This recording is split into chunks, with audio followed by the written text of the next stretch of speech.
Hi, my name is Jeremy Kim, and I will be presenting Solar-DRAM, a mechanism for reducing DRAM access latency by exploiting the variation in local bit lines.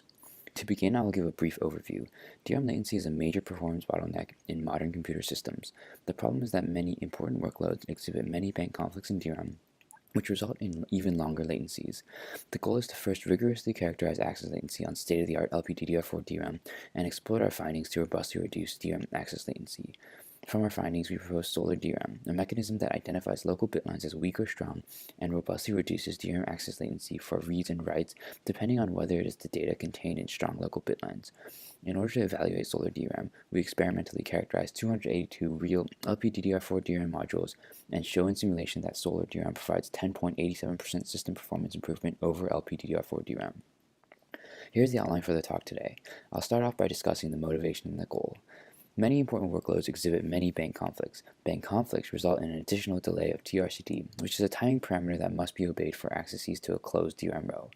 This negatively impacts overall system performance. A previously proposed mechanism called FlyDRAM categorizes DRAM cells with regard to their strength in terms of how likely it is to fail when accessed with a TRCD below manufacturer recommended values. Unfortunately, they do not show the viability of relying on a static profile of cell strength such that a cell not contained in the profile will not fail, and they characterize an older generation of DRAM. Our goal is to rigorously characterize state-of-the-art LPDDR4 DRAM, demonstrate the viability of using a static profile of cell strength, and devise a mechanism to exploit more activation failure characteristics and further reduce DRAM latency. I will now give background on DRAM structure and operation. Each DRAM cell is comprised of one capacitor and one transistor.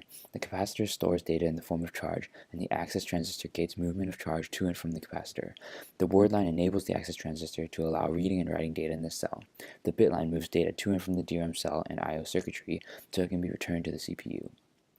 Each DRAM bank is organized hierarchically with subarrays. Each circle in the cartoon represents a single DRAM cell. Columns of DRAM cells in a subarray are connected with a wire referred to as a local bit line, and rows of DRAM cells are connected with a wire referred to as a word line. A row of DRAM cells is called a DRAM row. At the peripherals of the core cell arrays are a local row decoder, which selects the row to read and write to, and the local row buffer, which amplifies the data that is stored in the cell to an I/O readable value. DRAM is comprised of many subarrays, which are often composed of 512 to 1024 rows. Further peripherals exist containing the group of subarrays. The global row decoder selects the local row decoder that will drive the word line, and the global row buffer buffers the data, acting as a cache for DRAM accesses to the same row. We refer to the whole DRAM structure as a bank. Let's take a look at how DRAM operates in the scope of a single subarray. Because memory controllers typically access DRAM at the granularity of a cache line, we combine consecutive aligned DRAM cells as cache lines in our diagram. First, we activate the first row, which copies the entire row's data to the row buffer.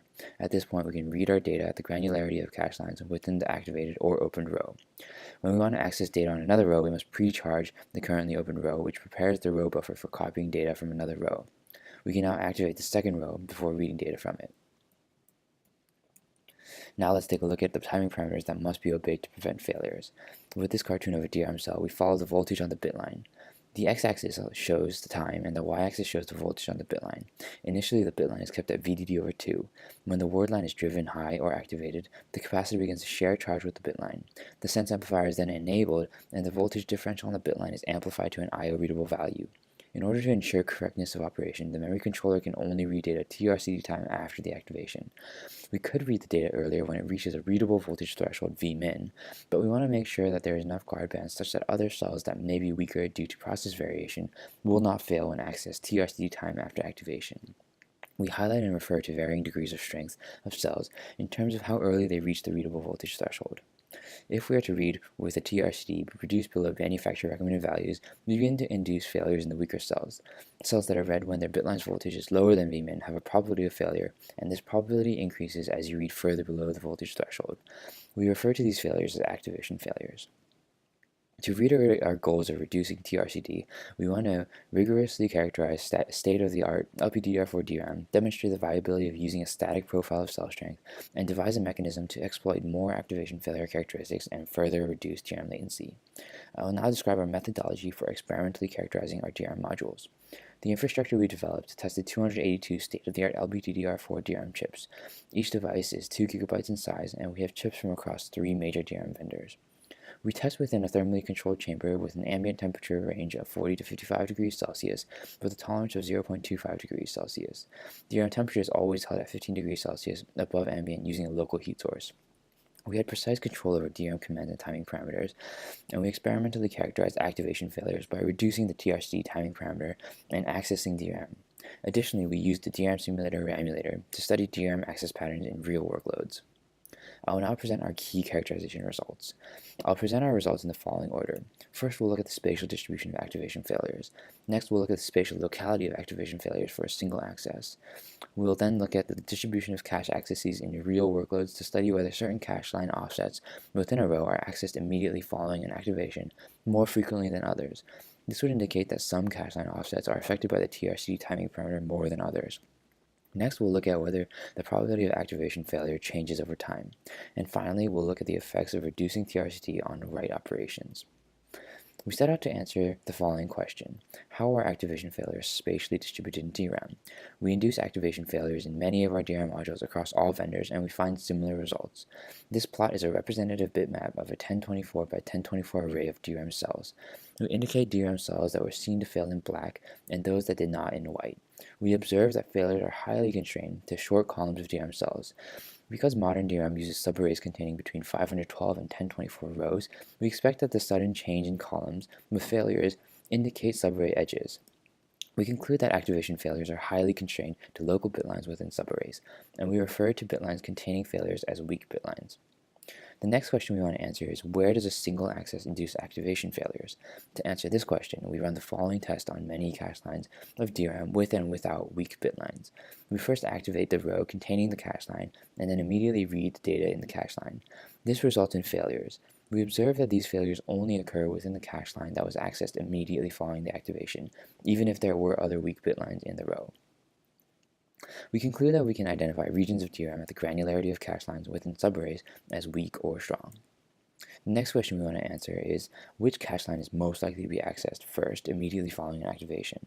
For our same subarray cartoon, we identify the granularity of weak regions in DRAM, which span a cache line granularity within a subarray.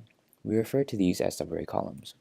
Using various spec workload mixes, we observe the probability that each cache line offset is accessed immediately following an activation. The x-axis here shows the cache line offset accessed in a newly activated DRAM row, and the y-axis shows the probability that each cache line offset is being accessed. We note that a significant proportion of accesses immediately following activations go to the 0th cache line offset. In some applications, up to 22.2% of first accesses to a newly activated DRAM row request cache line 0 in the row. This indicates that TRC affects cache line 0 in the row more than any other cache line offset in the row. We next want to answer the following question: does a bitline's probability of failure, i.e. latency characteristics, change over time? We use failure probability, or fprob, as a metric that we define to essentially quantify how weak or strong a subarray bitline is, as the proportion of times each cell in the bitline fails out of the total number of times each cell in the bitline is tested. Cells in SA bitline is the number of cells in a local bitline, num_iters is the number of iterations we try to induce failures in each cell, and num_iters failed indicates the number of iterations that cell n fails in. A low fprob indicates a strong bitline, and a high fprob indicates a weak bitline. We sample fprob many times over a long period and plot how fprob varies across all samples. For each bitline with an fprob value at time 1 on the x-axis, we plot the distribution of how fprob is different at all other sample points. This distribution is plotted as a box and whiskers plot, where the box is plotted in blue and the whiskers are in orange.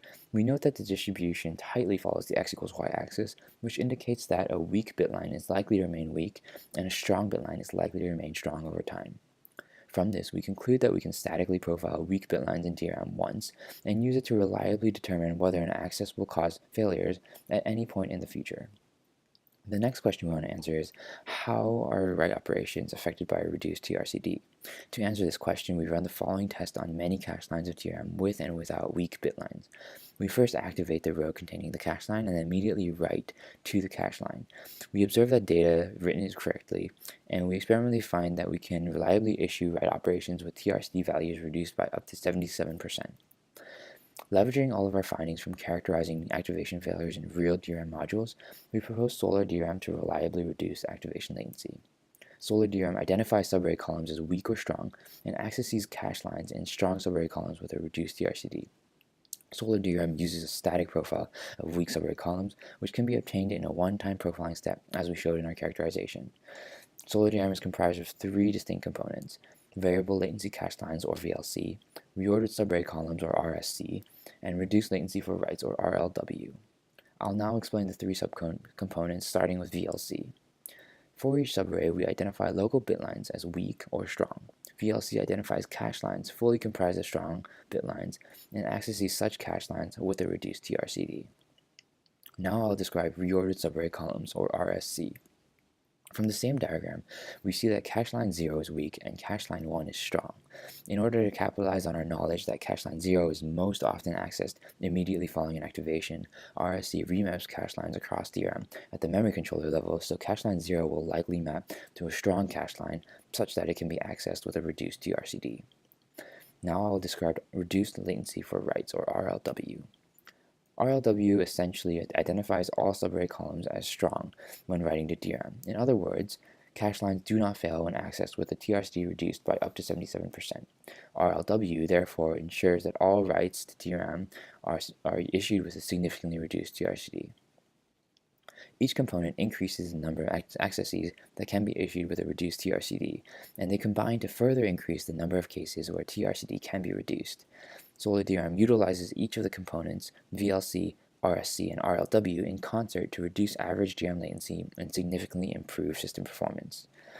I'll now discuss our evaluation of Solar-DRAM. In order to evaluate Solar-DRAM and its three subcomponents and compare it against the prior work FlyDRAM, we simulate a 4-core system with LPDDR4 memory on Ramulator, a cycle-level simulator. We use 48-core workload mixes from Spec 2006 benchmark suite and compare the mechanisms with the weighted speedup performance metric. To show how each mechanism might perform on various DRAM modules with different number of weak subarray columns per bank, we sweep the number of weak subarray columns per bank on the x-axis and stimulate each mechanism with 10 randomly chosen profiles per number of weak subarray columns for each workload mix. In our conservative configuration, we have 1024 subarray columns per bank. Each of these speedups are aggregated into a box and whiskers plot. The y-axis shows the weighted speedup improvement as a percentage over LPDDR4 DRAM. We first study the performance benefit of FlyDRAM.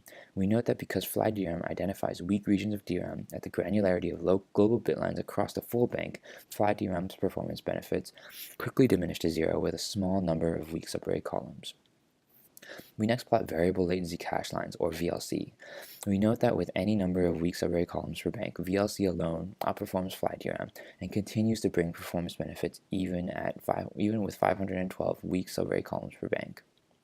We next show the performance benefit of reordered subarray columns, or RSC, and show that in many cases the performance benefit increases over VLC.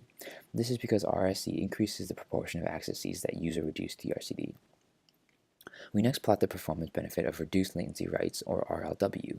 We note that RLW performs the same regardless of the number of weak subarray columns per bank, and so the distribution is the same regardless of the x-axis. We observe that RLW alone can bring up to 6.59% increase in weighted speedup over LPDDR4 DRAM. When we evaluate Solar-DRAM, the synergistic mechanism of VLC, RSC, and RLW, we observe a significant improvement in weighted speedup. At the ideal case where there are no weak subarray columns in DRAM, Solar-DRAM provides up to 10.87% improvement in weighted speedup over LPDDR4. Even when half of the subarray columns are weak, shown when x equals 512, Solar-DRAM provides up to 8.8% performance benefit, where FlyDRAM provides 0. From a characterization of real LPDDR4 DRAM modules, we find that we should expect 2.8% of subarray columns to be weak on average. In our configuration, this falls between having 16 and 64 weak subarray columns per bank. At this point, FlyDRAM's performance benefit diminishes to 0, but Solar-DRAM maintains high benefits, showing that Solar-DRAM can bring performance improvement to a larger number of DRAM modules that may have a high number of weak subarray columns.